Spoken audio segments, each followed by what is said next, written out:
বাঙালির মূল খাবারের তালিকায় রয়েছে ভাত। এক মুঠো ভাত মুখে পড়লে তবেই পেটের শান্তি। বলা হয় সহজ রান্নাগুলোর মধ্যে ভাত একটি। আর এই সহজ রান্নাটি করতে গিয়ে নানা বিপত্তির শিকার হতে হয় অনেকেরই। প্রায় মানুষ ভাত রান্না করতে গিয়ে কিছু ভুল করে ফেলে, সেগুলো এড়াতে পারলেই পাওয়া যায় ঝরঝরে আর সুস্বাদু ভাত। এমন কিছু ভুল সম্পর্কে চলুন জেনে নেওয়া যাক। তার আগে প্লিজ আমার চ্যানেলটিকে সাবস্ক্রাইব করে দিন।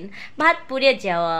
ফেসবুক আর ইউটিউবের এই যুগে ভাত রান্না করতে গিয়ে গান কিংবা চ্যাটিংয়ের ব্যস্ততায় হয়ে পড়েন অনেকেই। ভুলে যান চুলায় ভাত বসিয়েছেন, ফলাফল ভাত পুড়ে লেগে যাওয়া। আর ভাত খেতে গেলে যদি ভাত থেকে পড়া গন্ধ আসে তবে কারোই বা ভালো লাগে। এই সমস্যা থেকে মুক্তি পেতে চুলার আঁচ ঠিক করুন। ভাত রান্নার সময় পানি ফুটন্ত অবধি আঁচ বাড়িয়ে রাখুন, এরপর আঁচ কমিয়ে দিন। ভাত গলে যাওয়া বা অতিরিক্ত শক্ত থাকা। ভাত রান্না করা সহজ হলেও পারফেক্ট ভাত নির্মাণ করে চাল ও পানির অনুপাতের উপর। পানি আর চালের এই অনুপাত ভুল হলে ভাত গলে যায় কিংবা অতিরিক্ত শক্ত থাকে।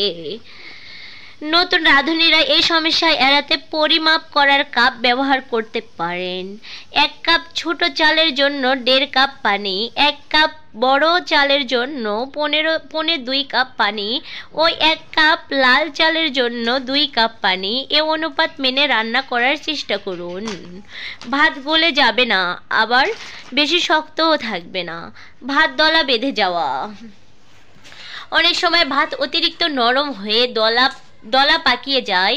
এমন ভাত কেহই খেতে চায় না, কিন্তু ভুলক্রমে এমনটা হলে তো আর ভাত ফেলে দেওয়া যায় না। এমনটা হলে ভাত দ্রুত ধুয়ে ফেলুন, ভালো করে পানি ঝরিয়ে নিন। আবার একটা ছড়ানো ট্রেতে তেল মাখিয়ে তার উপর ভাত ছড়িয়ে ফ্যানের নিচে রাখুন, ভাত ঝরঝরে হয়ে যাবে।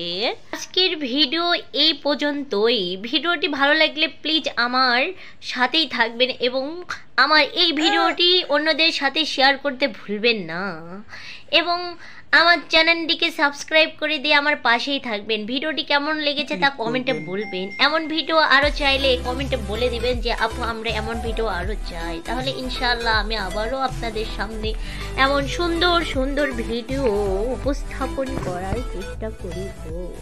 আল্লাহ হাফেজ।